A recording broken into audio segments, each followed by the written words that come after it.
레오나르도 다빈치의 작품 중에서 가장 유명한 작품이 최후의 만찬입니다. 다 그림 기억나시죠? 그런데 그 그림에 관한 일화가 있습니다. 사실인지 아닌지는 모르는 일화입니다. 레오나르도 다빈치가 성화를 그릴 때에 그 예수님과 12제자의 모델을 찾았다고 합니다. 그래서 먼저 누가 예수님의 성스럽고 그 선한 그 이미지를 가졌나 그렇게 찾아 헤매다가 아마 한 교회에 그 오늘과 같은 성가대의 한 청년을 보고 그 청년에게 당신이 예수님의 모델을 해달라. 성스럽고 그 선한 그 향내가 나는 청년이라서 그 그림을 그리고 6년에 걸쳐서 이제 제자들 하나하나의 이미지와 부합되는 사람들을 찾아서 그림을 그려나갔다고 합니다.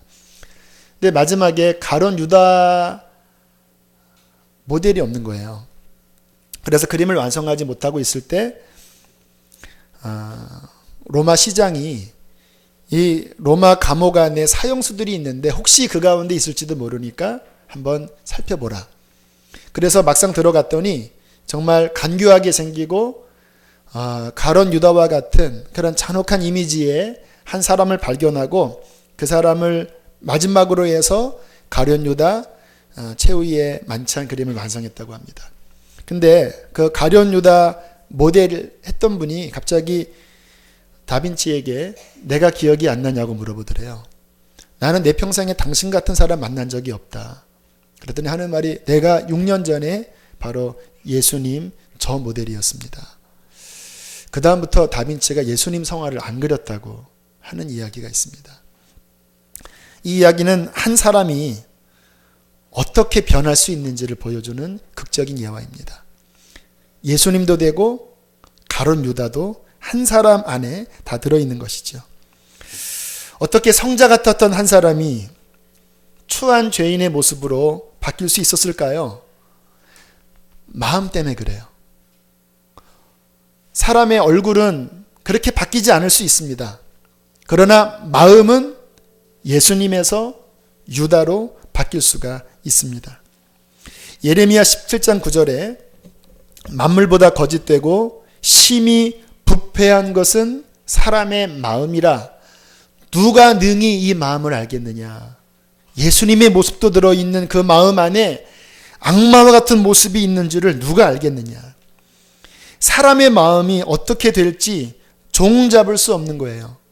한때는 은혜 충만하고 주님을 위해서 목사까지 되려던 그 마음을 가졌던 사람이 여차여차 시험이 들고 세상에 빠지고 그 마음이 미끄러져 내려와서 이제는 교회도 제대로 안 다니고 간신히 주일만 지키는 그러한 믿음으로 미끄러져 내려갈 수 있다는 것입니다.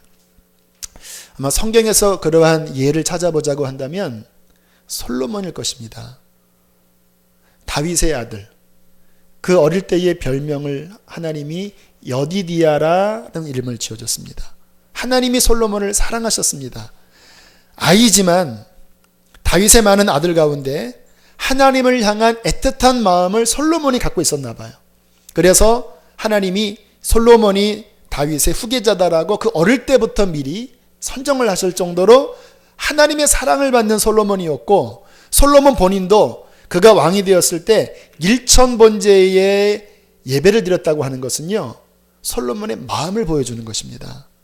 많은 왕들이 그렇게 예배를 안 드렸거든요.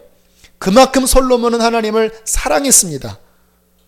이러한 예배가 아닙니다. 소를 잡고 양을 잡는 예배예요. 그런데 그 솔로몬 인생 후반부에 문제가 생겼습니다. 열왕기상 11장은 이렇게 말씀합니다. 솔로몬 왕이 바로의 딸 외에 이방의 많은 여인들을 사랑하였으니 곧 모압, 암몬, 에돔, 시돈, 헷 여인이라.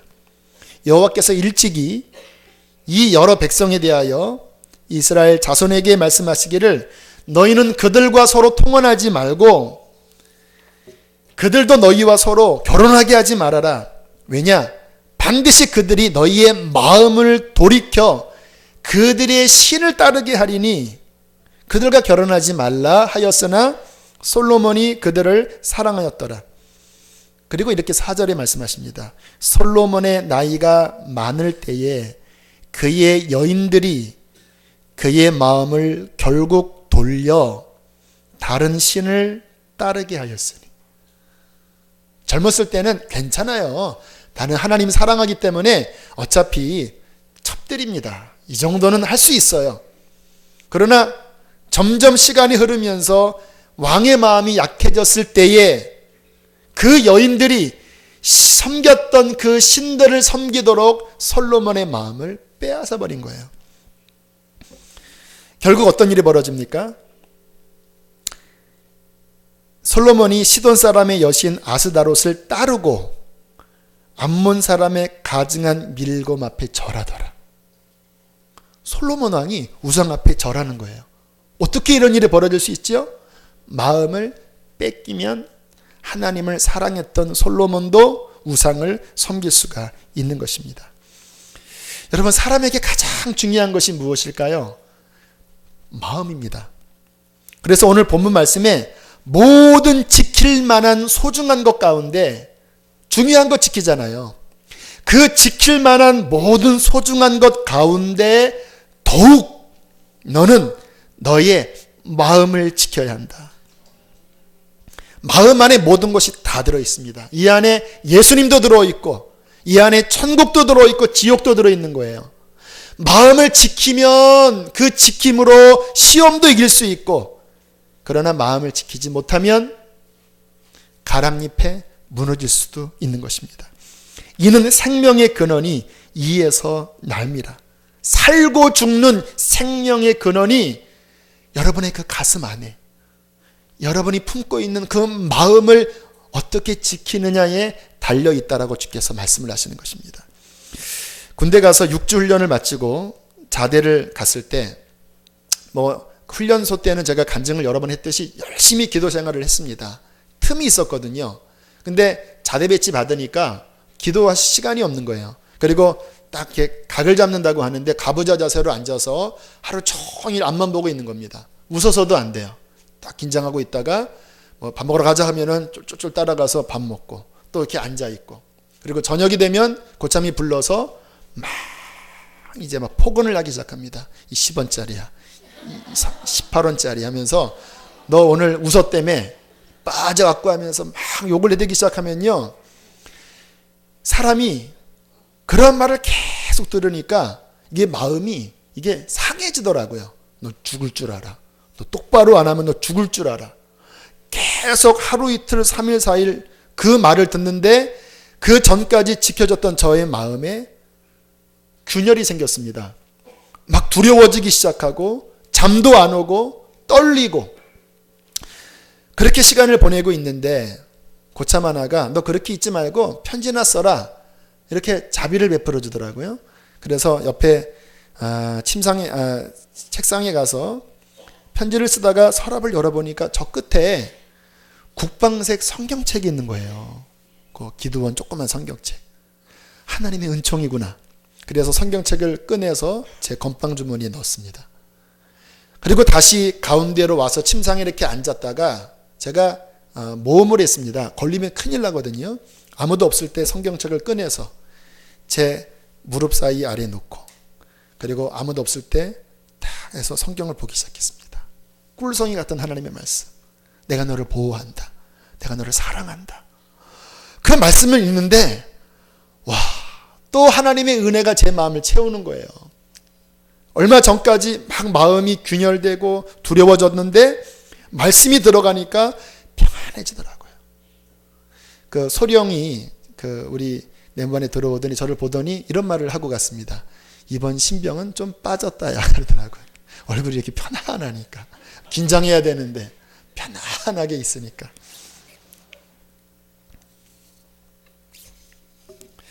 여러분, 마음을 지키면 시험을 이기게 되는 거예요. 가장 중요한 것, 너의 마음을 지키라고 주께서 말씀하십니다. 그러면 성경에서 마음을 지킨다라고 하는 의미가 무엇일까요? 그것은 하나님이 주신 마음을 지키라는 것입니다. 하나님이 우리 마음이 하도 연약하기 때문에 우리에게 끊임없이 하나님의 은혜의 마음을 계속적으로 부어주십니다. 그래서 일주일 동안 살면서 또 마음이 흔들리고 낙심이 됐다가도 예배를 드리고 주의 말씀을 들으면 마음이 들어올 때와 나갈 때 다르시잖아요. 하나님의 마음을 부어주시는 거거든요. 왜? 세상을 이기라고, 시험을 이기라고. 그런데 이 마음을 빼앗는 도적들이 있는 거예요. 하나님의 그 은혜가 내 마음이 있을 때는 어려운 현실은 그대로일지라도 그 은혜의 마음 때문에 감사가 나오고 기쁘고 이겨지잖아요. 그런데 세상에 나아가서 다시 환경을 바라보고 나를 어렵게 하는 그 현실에 내 생각을 집중하기 시작하면 무슨 일이 벌어지냐면 내 마음 안에 하나님이 주셨던 그 평화, 그 감사, 그 담대함이 점점 구멍 송송 뚫린 냄비처럼 그렇게 술술 새어나가고 그 마음을 지키지 못하고 다시 낭만과 두려움으로 가라앉아 버린다는 거예요. 마치 베드로가 주님께서 물 위로 오라고 하셨을 때에 그 말씀 붙잡고 주님 바라보고 물 위를 걸어갔습니다. 어떻게 물 위를 걷냐고요? 주님이 오라고 하시면 걸을 수 있는 거예요. 그분은 창조주이시니까. 그런데 그 말씀 붙잡고 주님 바라볼 때는 주님께 붙잡혀서 물 위를 걸었는데 갑자기 문득 생각하니까 지금 내가 있어야 할 자리에 있지 않는 거예요. 물 위인 거예요. 막 파도가 일렁거리는 그 바람을 바라볼 때 성경은 이렇게 말씀하십니다. 베드로가 바람을 보고 무서워 빠져가는지라. 이게 우리의 모습입니다. 하나님이 우리에게 은혜와 살아갈 용기와 힘을 주시는데 우리가 세상에 나아가서 바람을 보고 현실을 보고 걱정하고 낙심하고 두려워하면서 물에 빠지는 거예요. 왜 그랬을까요? 하나님이 안 도와주셔서? 아닙니다. 마음을 지키지 못했기 때문입니다. 또 하나님께서 우리에게 헌신의 마음을 부어주십니다. 너희 안에 소원을 두고 행하신다고 하잖아요. 내가 교회를 이제 좀 섬겨야 되겠다. 그래, 내가 교회에서 부엌에서도 섬기고 그리고 교회에 어떤 봉사부서가 있으면 내가 일을 해야지. 내가 좀 마음이 갈급하고 그런데 교회를 위해서 좀 기도해야 되겠다. 새벽기도 나가야 되겠다. 이런 마음이 불쑥불쑥 우리에게 드는 것은 하나님이 주신 마음입니다. 우리 교회도 지난 기획위원회 때 재정의 11조를 재정의 11조의 11조를 그렇게 드리기로 하나님 앞에 결정하고 주님께서 생각나게 하시는 부분들이 있었습니다. 한 목사님은 간이 좋지 않으신데 올 5월 달에 개척을 하셨습니다. 교인이 한 7, 8명 되는데 후원을 한 30만 원밖에 못 받으세요. 어떻게 사냐고 물어봤더니 그냥 주님 바라보고 산다고 그러셔서 아무튼 우리 선교국장님과 의논해서 한 달에 어느 정도 도와주기로 마음을 먹었고요. 또 지난주에는 주님께서 우리 교회가 어려운 이웃들, 장애인들 그런 이웃들을 섬기는 일을 지금부터 시작해야 된다는 마음을 주셔서 그 부분도 지금 이제 알아보려고 해요. 하나님께서 교회에게든 개인에게든 이러한저런 하나님의 마음을 주시는데 지키지 않으면요 새나가 버립니다. 막 기도하려고 했던 마음을 순종하지 못하면 그게 송송송 새나가서 기도하고 싶지 않아요. 교회를 섬기고 싶은데 순종하지 않으면 어느 순간에 그 마음 다 빼앗겨 버리고 마음이 텅 비는 일들이 우리에게 얼마나 많은지 몰라요. 또 우리가 하나님의 은혜를 받고 하나님을 위해 살아야지 그러한 거룩한 마음이 막 충만합니다. 그런데 보세요. 세상에 나아갑니다. 그리고 뭔가 세상에 내 마음이 빼앗기기 시작합니다. 안목의 정욕, 이생의 자랑, 육체의 정욕. 그런 것들을 점점 내 마음을 열고 받아들이기 시작해요. 그렇게 하면서 그 타격을 받고 한번 주일날 교회에 와보세요. 지난주에는 막 마음이 충만해서 하나님을 사랑하고 주를 위해 살고 싶었던 그 마음들이 누구에게 도적맞았는지 다 다 빼앗겨 버리고 무기력하게 앉아있는 우리들을 발견할 때가 한두 번이 아닙니다. 아마 여기 계신 분들 가운데 한 주 동안 이러한 저런 일들을 통하여 신앙적으로 자꾸 떨어지는 분, 교회를 향한 마음이 자꾸 식어지는 분, 힘들고 어려운 일을 통하여 마음이 흔들리는 분이 아마 이 자리에 계실 거예요. 제가 왜 이 말씀을 드리냐면 주님 앞에 기도했습니다. 이번 주일은 어떤 말씀을 전해야 합니까? 주님이 아직까지 그 강해 설교에 대한 마음보다는 매 주마다 하나님께 말씀을 받아서 전하라는 마음을 주셔서 계속적으로 믿음의 실험을 하고 있습니다. 근데 주님께 기도하는데 주께서 제 마음에 마음을 부어주십니다. 마음을 지키라고 해라.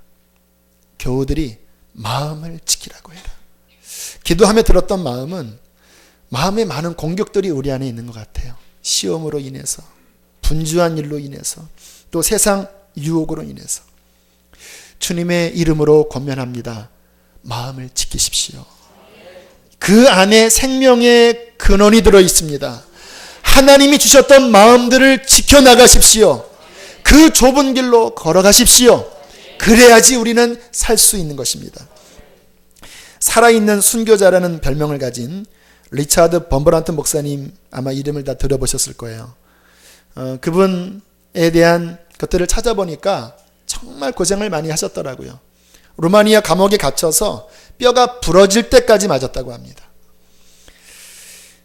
그 참혹한 그 고문 가운데서 가장 리차드 범버란트 목사님의 마음을 공격했던 최고의 고문은 다음과 같은 고문이었습니다.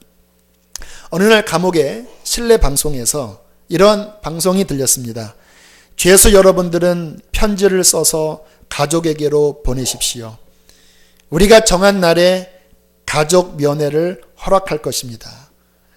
몇 년간 감옥에 있었을 때 얼마나 아내가 보고 싶었고 자식들이 보고 싶었겠습니까? 편지를 쓰는 거예요. 만리장성을 쓰는 것입니다.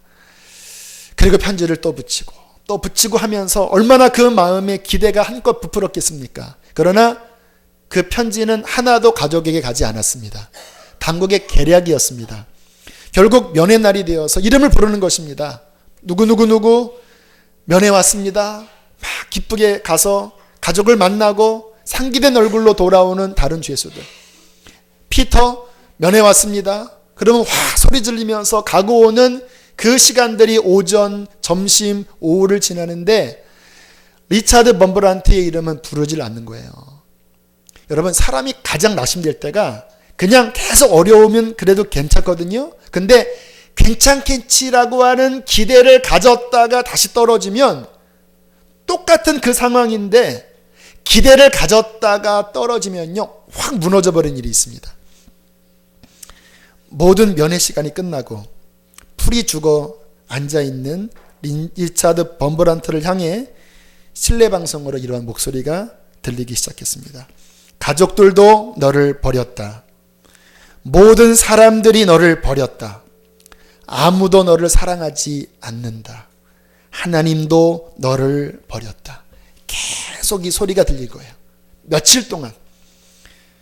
그 소리를 듣는데 리차드 범버란트 목사님의 그 굳은 신앙에 균열이 가기 시작했습니다. 그래, 나는 버림받았구나. 그래, 내 아내가 재혼했을 거야. 그래, 하나님도 더 이상 나를 사랑하지 않아. 그러면서 마음이 한없이 수렁에 빠져들어가는 거예요. 그때 하나님께서 범버란트 목사님에게 한 말씀을 기억나게 하셨다고 합니다. 그 말씀은 좀 의외의 말씀이긴 한데 예수님이 십자가에 달리시고 돌아가시고 무덤에 있을 때 그 무덤 밖에서 울고 있었던 여인이 생각이 났대요. 그래, 그 여인들도 지금 나처럼 슬펐겠지. 그래, 그러나 그 여인들이 주님의 시신 곁을 떠나지 않고 무덤을 지키며 울었던 것처럼 내가 지금 상황이 하나님이 안 보이지만 주님, 그저 주님 앞에서 그냥 울겠습니다. 3일 뒤면 주님 부활하셨잖아요. 그냥 울겠습니다. 그리고 주님 앞에 마음을 쏟고 울기 시작하는데 하나님께서 그 마음을 회복시켜 주시다라는 거예요. 여러분, 마음을 지키면 이깁니다. 그러나 하나님은 너를 버렸다. 하나님은 너를 사랑하지 않아. 그 간소와 같은 악한 음성의 귀를 기울이면 여러분, 우리의 마음은 무너지게 되는 거예요. 우리의 마음은 전쟁터입니다. 생명의 근원이 바로 마음 안에 있기 때문에 하나님도 끊임없이 하늘의 문을 여시고 우리 마음에 은혜를 부으십니다. 믿음과 고난을 이길 기쁨과 평강을 계속 부어주시면서 우리를 보호하려고 하지만 악한 영도 이 세상의 풍파와 귀에 들리는 여러 현실의 말들 그리고 변하지 않는 환경을 바라보게 함으로써 범브란트 목사님에게 했던 그 부정적이고 절망적인 말들을 계속 우리 마음속에 불화살로 쏘면서 우리 마음을 공격하는 것입니다. 사랑하는 교회 여러분, 한 주 동안 마음이 어떠셨나요? 힘드셨나요? 낙심이 되셨나요? 실망도 되셨나요? 그러나 기억하십시오. 마음을 지키십시오. 생명의 근원이 이 안에 있습니다. 정 힘들면 범브란트 목사님처럼 그냥 주님 앞에 울기라도 하십시오. 주님 바라보고 울기라도 한다면 하나님께서는 그의 큰 사랑으로 우리를 보호하실 것입니다.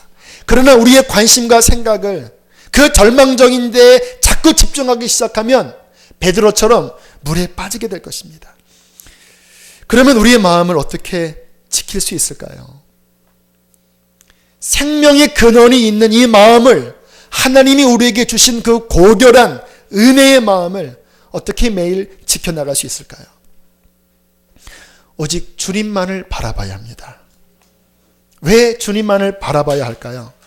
여러분, 이 사람의 마음은요, 들러붙는 거울과 같습니다. 조금 말이 어렵죠?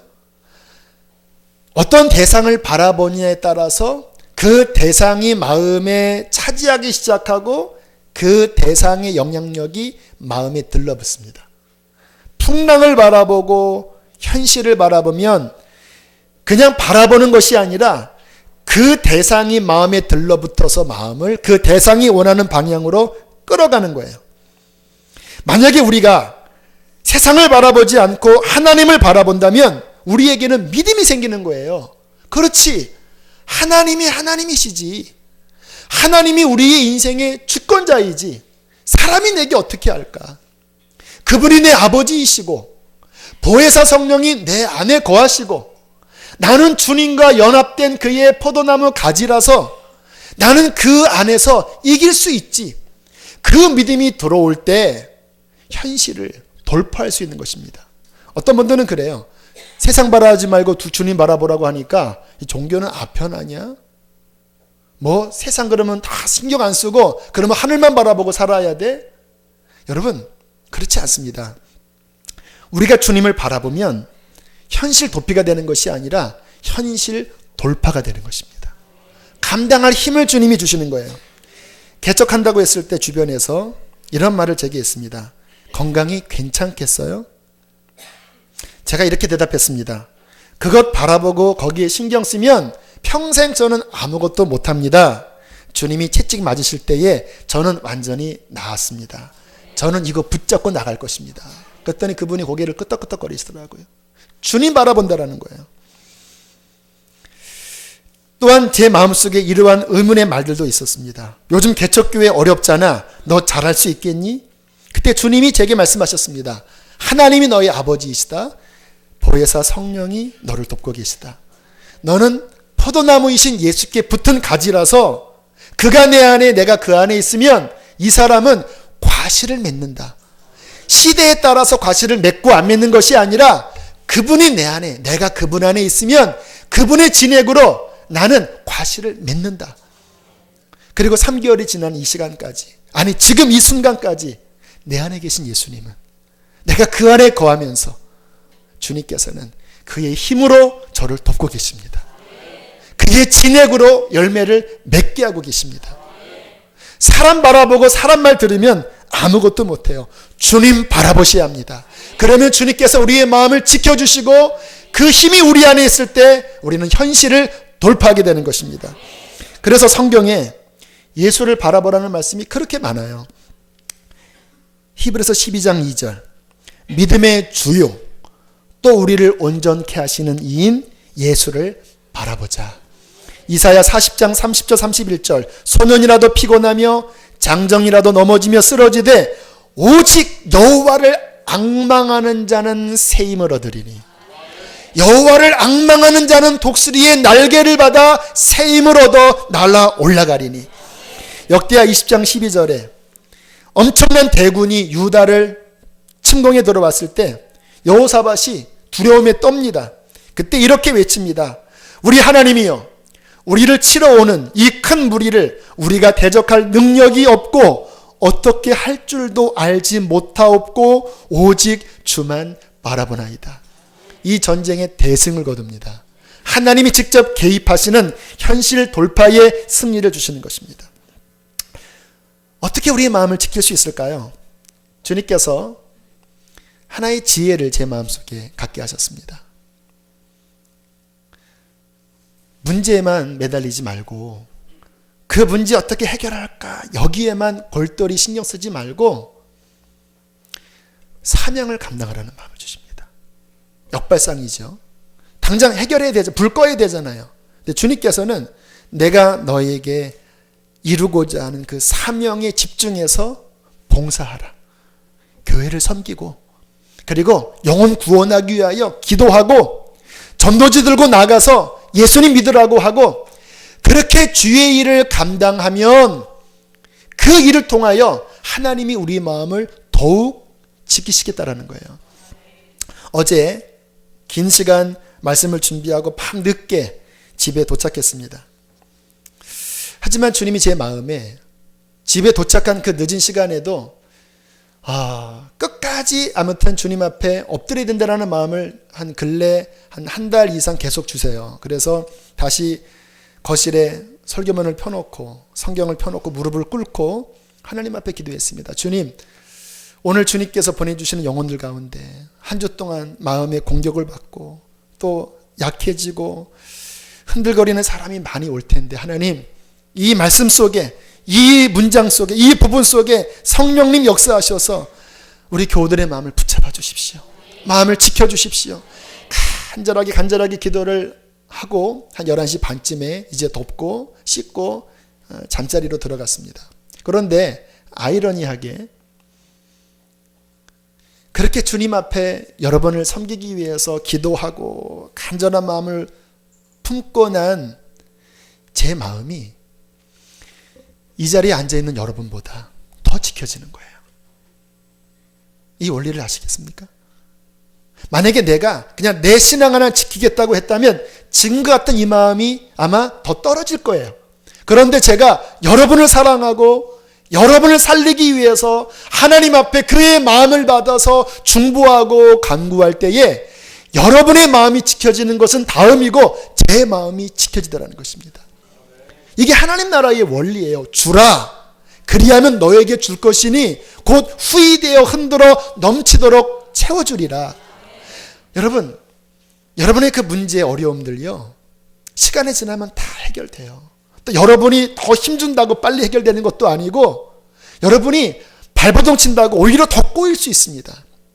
하나님께 맡기고 그의 나라와 의의를 먼저 구하면 내 마음에 주님과의 동행이 주어지게 되고 그러면 하나님의 마음이 내 안에 부어지고 그 마음이 내 안에 채워지면 시간이 흐르면 여러분이 고민했던 답답했던 문제들은 언제 모르게 새벽 이슬이 사라지듯이 아침 안개가 사라지듯이 다 사라져버리고 말 거예요. 그런데 여러분의 그 에너지를 거기에 집중해서 거기에 매달려서 막상 하나님을 위해서 할 그 시간들을 다 놓쳐버린다면 손해 아니겠습니까? 먼저 그의 나라와 의를 구하십시오. 주님이 주신 재능들을 사용해서 부엌이라도 들어가시고 전도지라도 드시고 아이들을 섬기시고 영혼 구원하기 위하여 여러분이 하나님 앞에 마음을 쏟는다면 여러분의 마음은 지금보다 더욱 지켜지게 될 것입니다. 사랑하는 교우 여러분, 한 주 동안 마음이 힘들거리셨나요? 오늘 주님께서 우리의 마음을 붙잡아 주실 것입니다. 다시 주님을 바라보시고 주님의 그 사명을 붙잡으시고 하나님의 은혜 안에 나아가는 복된 시간 되기를 원합니다. 함께 이 시간 우리가 이 찬양을 드릴 때에